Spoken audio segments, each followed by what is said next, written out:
Esta noche fue la noche que llegó toda la esperanza de un futuro lleno de amor y mucho orgullo, a un pueblo que se ha olvidado a dónde va y de dónde viene. The Puerto Rican diaspora brought a new wave of workers to the arsenal of democracy, a city in need of workers for its armaments industry during World War II. The Puerto Rican worker was perfect. American citizens eager to migrate to neighborhoods, work in factories, and shop in Bridgeport's buzzing downtown. Recently, some of the descendants of that migration gathered at a downtown Bridgeport watering hole, Murphy's Law, to reflect on their community and one of its champions, Cesar Batalla, who once patronized that establishment with them. How was it that you knew him? Well, because at that time, every Puerto Rican knew each other.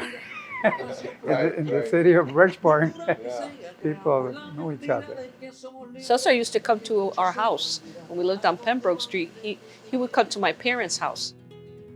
He came to this country, he came to Connecticut as a young kid, and it wasn't really under the best circumstances. My grandmother died young, and she was a very sick person. When she had my father, she had tuberculosis at the time. So it was a lot of kind of my father being taken care of by others in the family because his mom was very, very sick.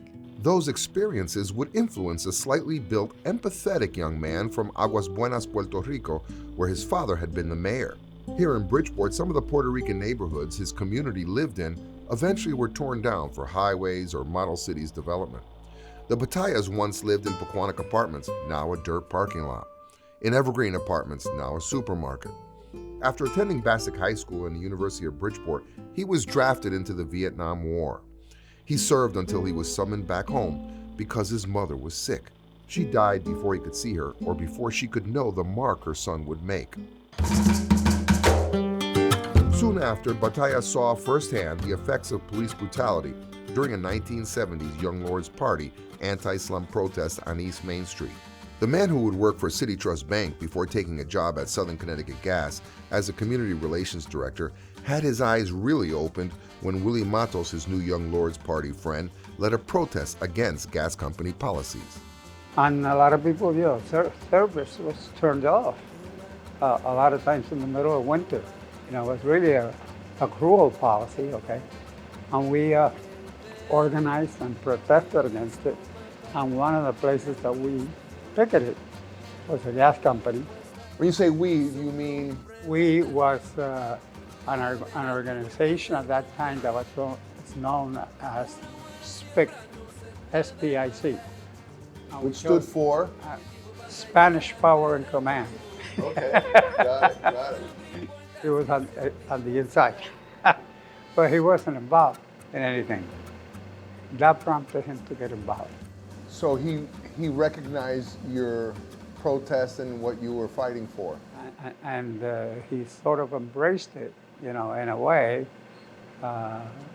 And from there on, new issues came up, and we worked on them together.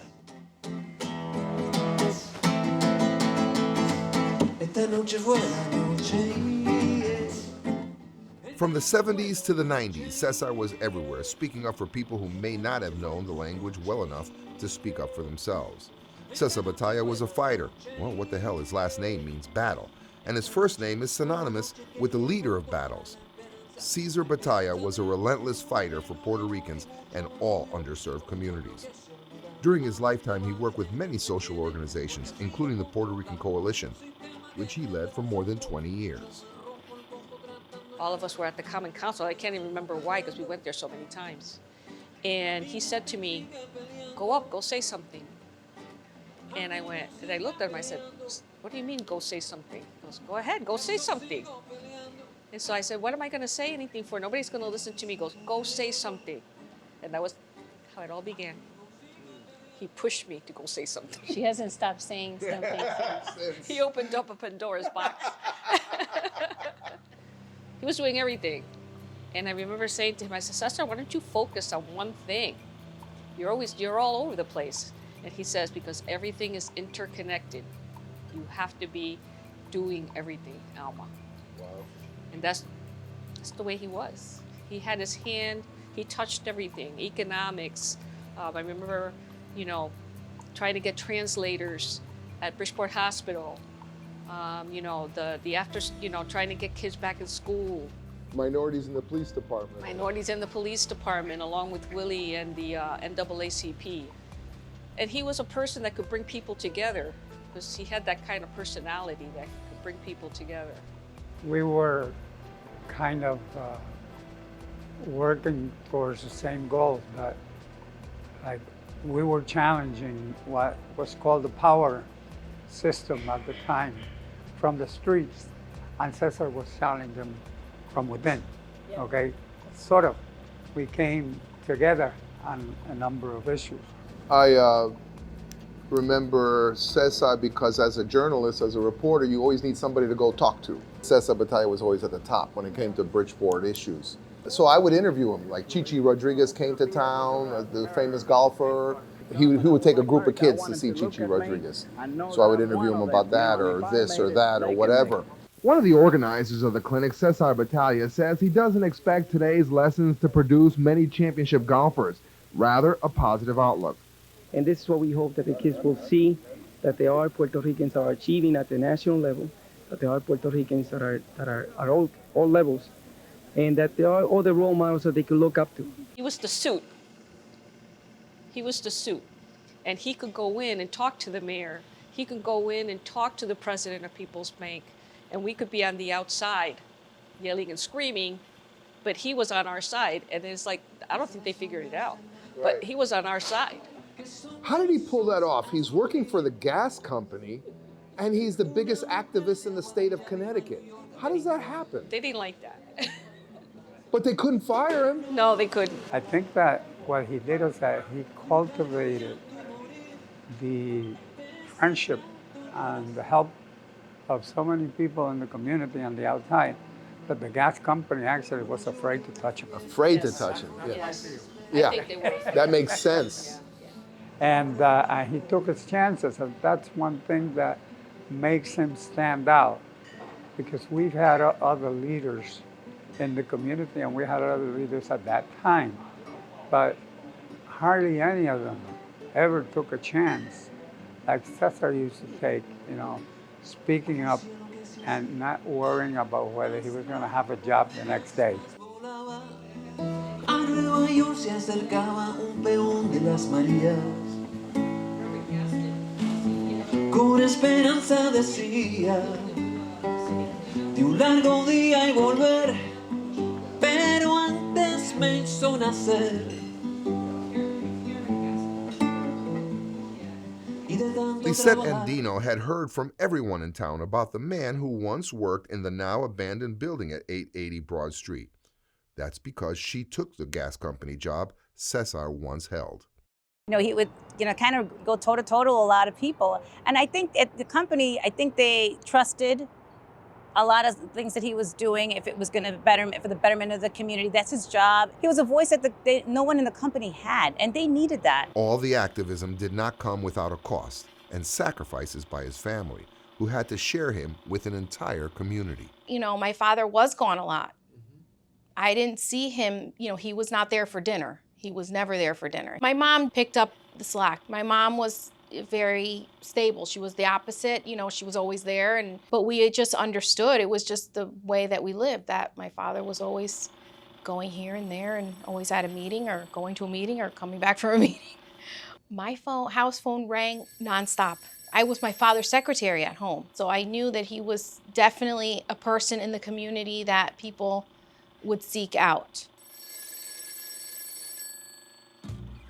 One of Batalla's final legacies was the creation of Aspira, an educational program aimed at Puerto Rican youth. Unfortunately, during that effort, Cesar was diagnosed with leukemia. I worked with him pretty closely in the last couple of years of his life as we were really trying to open the Aspira building, getting the Aspira building up and running. And it was really gratifying to be able to work with him and see that happen, see that day happen, and to stand there alongside him was incredible. When I went through those boxes with these black and white 8x10 pictures, there was one picture of him in the hospital bed with the phone. And I guess he was taking phone calls with the phone while he was sick. And just his drive and his dedication, I have not seen anybody since I've been in Connecticut that had that kind of spirit, that energy and dedication for the community. I like to think that I was inspired in that way, and I like to cultivate relationships all across the board because I feel like it's an opportunity for learning. As much as he taught us and as much as we were inspired, the fact of the matter is, at least from my observation, when he left, no 10 people could fill his shoes. It's like something was gone that we weren't able to fix, like Humpty Dumpty. It just seemed like we all cared and we all had our own little corner to be active in. Yeah, but he left a void. He left a big vacuum, void. didn't he? Yeah. When we opened that building, he died 2 weeks later. So we just made it to open that building. But we were on a mission to make sure that building opened, that he could see it before he died, because he worked so hard on that. When you have a leader like him, it's like Martin Luther King. When you have a leader like that, you need to take time to figure out what's next. What's the positive take? Because I saw a speed-up building knocked down. I saw his vacuum that never got filled. I see the Puerto Rican identity fading away with Latinoism. I'm kind of saddened by all that. Is there a silver lining? I'd like to know what it is. There's a whole group of folks that I could talk about right now, who are Puerto Rican, by the way, who are now ascending into leadership. We're just not as vocal. Maybe we don't draw attention different. to ourselves. It looks different. It looks different. And it's not what we were doing. Well, what it was just like Willie was just saying, is that people sometimes don't want to change their mode of operation. They have changed their mode of operation, but they're still working. Because I see them on Facebook all the time, all the people that are doing stuff. There's people doing stuff out there. Yeah. Just doing it differently. Once I got in and I got to know some of the folks in the community, every person I met just kind of associated my role at the gas company with Cesar. I knew, within the first month that I got to be represented well here for him. Today, a street and a daycare center are named after him, and his daughter Sarah has worked at the school named after her father since it opened. But the building that housed his office has since been shuttered, and the building that housed Aspira was knocked down to make room for so-called progress. It doesn't, however, minimize the work that one man did for his community. I know that my father's life experiences were difficult, and I think that it meant something to him to be here and find a sense of community here and build a sense of community here. And I think that kind of drove him to kind of help others find their way when they came here and kind of help people out so that it wouldn't be as difficult for them. I was angry for a while, especially when my father was diagnosed with leukemia and I lost him so quickly. It was very difficult and I had a lot of anger, but now I see that he had his path and his legacy that he had to leave behind for the rest of us. Well, here's a toast. A toast to Cesar Batalla. Gente sigue peleando, amigos sigue peleando, por eso sigo peleando. Esta noche fue la noche, esta noche fue la noche, esta noche fue la noche, esta noche fue la noche. I am Cesar Batalla. I am Cesar Batalla. I am Cesar Batalla. I am Cesar Batalla. I am Cesar Batalla. I am Cesar Batalla. I am Cesar Batalla. I am Cesar Batalla. I am Cesar Batalla. I am Cesar Batalla. I am Cesar Batalla. I am Cesar Batalla. I am Cesar Batalla. Yo soy Cesar Batalla.